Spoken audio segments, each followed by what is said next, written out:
Nah, prinsipnya ini kan besok akan dilaksanakan jam berapa Pak? Mulai jam berapa? Jam 9 sampai nanti 500 itu kan kita menggunakan 5 line ya. Nanti mudah-mudahan bisa lancar dan tidak terjadi. Nanti tetap kita laksanakan physical distancing. Jadi jangan sampai terjadi nanti keruyuan seperti ini. Pak, yang pasien awal kan yang nomor 79 sudah sembuh ya Pak. Tracing mungkin penularan dia dari mana? Apakah sudah dilakukan Pak dari Pemkab? Ya kalau itu kan dilakukan oleh puskesmas ya. Dia kan nanti kan dia otomatis kan isolasi mandiri dulu di rumah kan 14 hari. Prosedurnya kalau dari rumah sakit itu. Ini semuanya kalau yang sudah positif itu mereka sudah mulai tracing, kemudian komunikasinya kemana-mana sudah mulai, dan ini kemudian nanti akan di rapid test juga. Ada persiapan ya Pak untuk rujukan kalau misalnya nanti ada yang reaktif untuk menampung isolasi? Jadi ini kan yang kita tadi sudah kami laporkan pada Pak Gubernur untuk yang 1.500 nanti berapa yang reaktif langsung kita masukkan asrama haji. Jadi asrama haji itu kita kosongkan khusus untuk yang maka reaktif, yang itu kapasitasnya 158 untuk 158 orang. Kalau estimasinya ya itu aja ya. Andai kata sampai terjadi 10% itu kan berarti 150 itu masih bisa ditampung di asrama haji. Mudah-mudahan nanti tidak sampai segitulah. Jadi ya bukan 5% itu jauh lebih kapasitas masih memadai. Dan dari Dinas Kesehatan orang personil sudah ready di asrama haji dengan protap kesehatan yang protap kesehatan ya. Pak, dengan klaster Indogrosir ada karyawan yang positif ini, apakah ada pertimbangan PSBB dari Kabupaten Sleman, Pak? Prinsipnya kami belum arah ke PSBB, tetapi kita penanganannya itu sudah kita penanganan masif.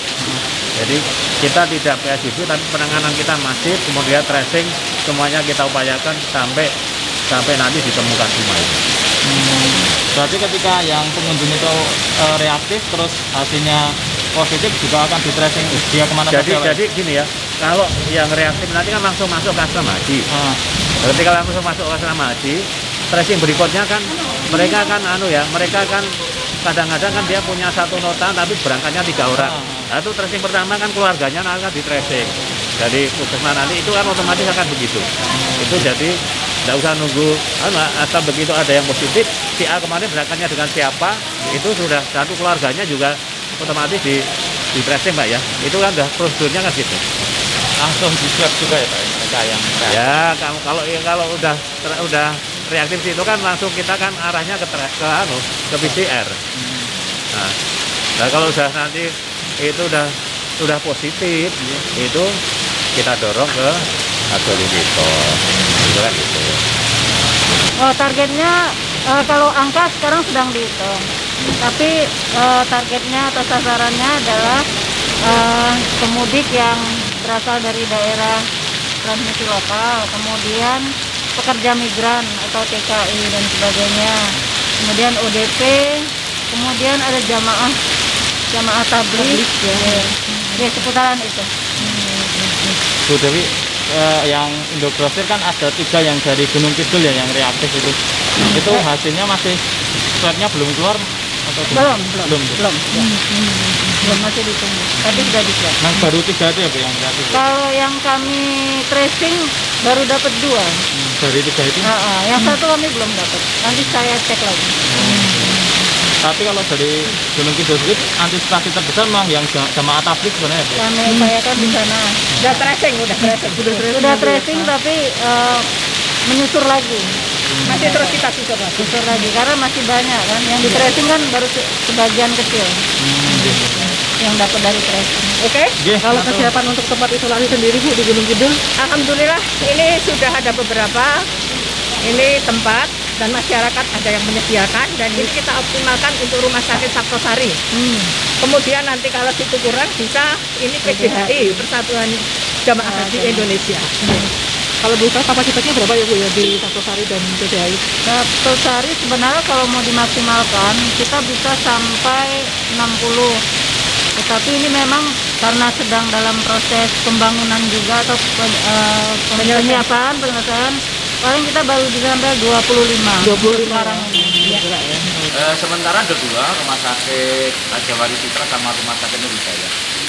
Dari sisi Fasilitas memenuhi pasti rumah sakit yang selama ini juga melayani masyarakat dan sesuai dengan ketentuan.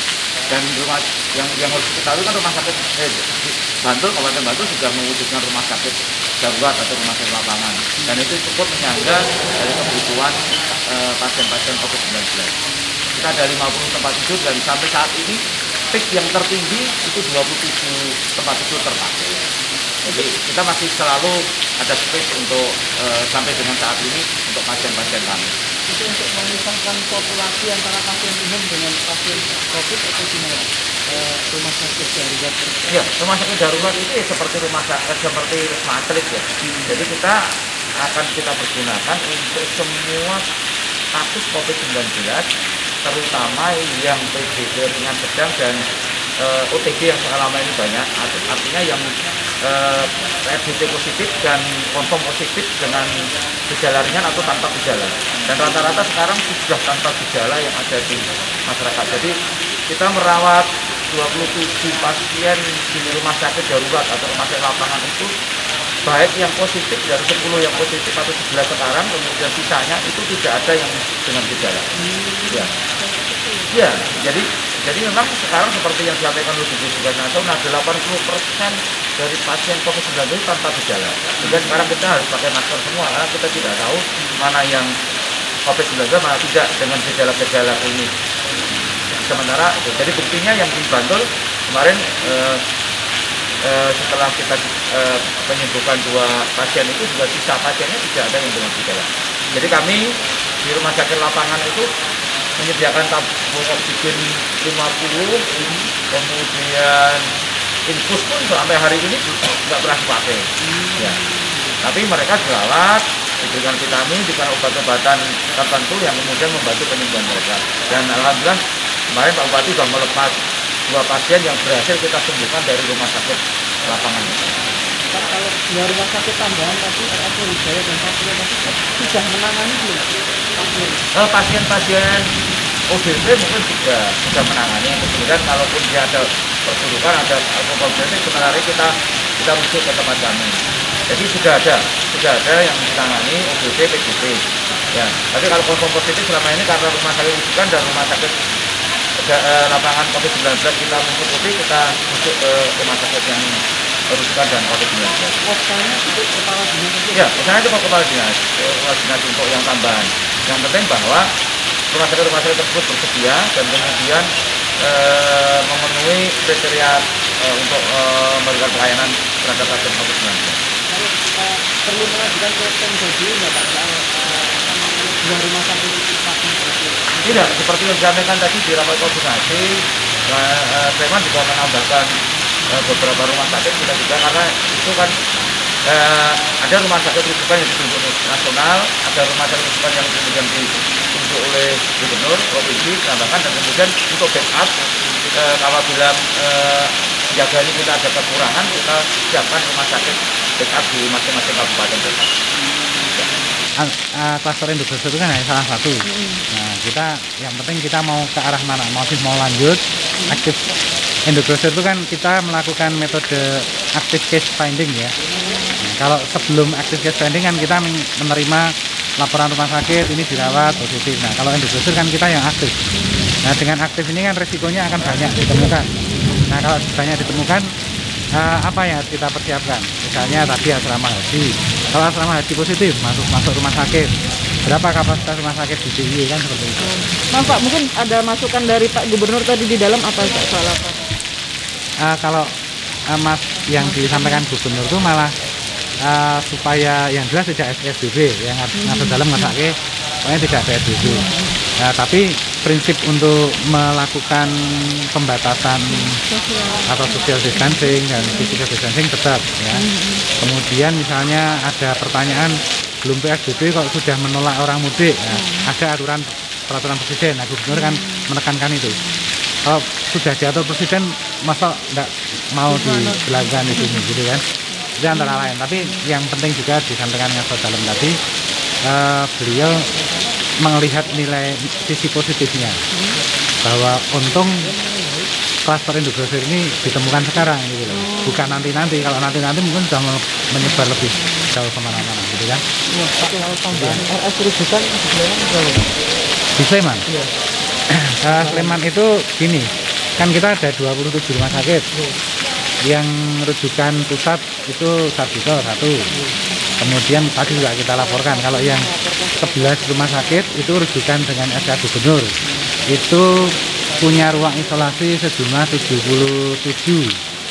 Kemudian kita masih menambah rujukan intermediate, rujukan antara. Itu rumah sakit yang lebih kecil ya. Itu ada 13 rumah sakit, total kapasitas itu 40. Jadi di Sleman itu ruang isolasinya 40 tambah 77, 117. Nah, itu kalau nanti kita terus melakukan active case finding seperti Indogrosir, itu nanti kurang itu 111. Makanya tadi opsinya rumah sakit Haji kita itu nanti yang akan dibuka untuk menampung pasien-pasien. Yang intermediate itu SK-nya apa? SK Bupati. SK Bupati. Kalau yang rujukan SK Gubernur. Totalnya berarti 117. Di luar Sarjito, di luar Sarjito. ruang isolasinya Ya, ada isolasinya satu. yang kritikal berapa Pak? Yang ada Dari 117 itu yang kritikal hanya ada 17. 17. itu di berapa rumah sakit Pak? 117 Pak. 117 itu yang punya kritikal hanya Sarjito, kemudian BIH, kemudian PKU Lampung, RSA UGM, RD Sleman itu cuma punya 1. Jadi yang kritikal memang kebanyakan 14 itu ada di Sarjito. Apakah berencana untuk memisahkan antara pasien umum dengan populasi, artinya memisahkan populasi antara pasien umum dengan yang COVID, Pak? Mungkin membuat tempat tersendiri seperti di Bantul gitu. Jadi maksudnya rumah sakit lapangan gitu ya. Sementara untuk Sleman belum ada opsi seperti itu karena kita punya tadi punya 13 rumah sakit untuk rujukan antara. Misalnya seperti Bantul itu kan mendirikan rumah sakit lapangan dengan kapasitas 50. Nah kita dengan 13 rumah sakit intermediate tadi itu bisa menambah 40, ya, hampir sama sebetulnya. Dan itu di masing-masing rumah sakit sudah dibuat alur tersendiri untuk pasien COVID.